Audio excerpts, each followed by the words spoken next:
Choosing a carrier comes down to more than just price. You get coverage, perks, and flexibility, and they all matter. Today we're comparing Google Fi and Boost Mobile to see which one fits your lifestyle better.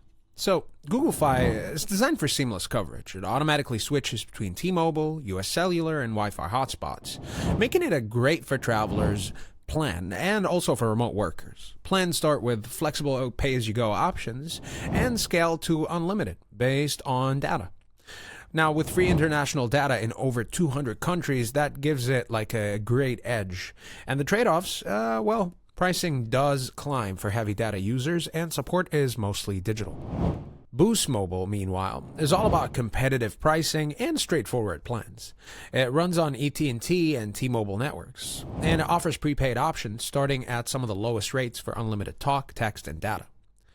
Now, Boost also includes perks like hotspot data and frequent promo deals. However, coverage can vary in rural areas, and international roaming isn't as seamless as Fi's.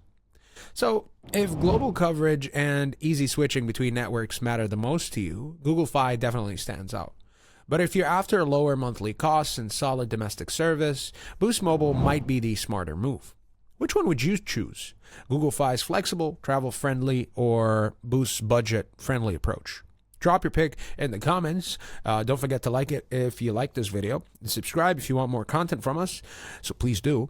And I'll catch you in the next video.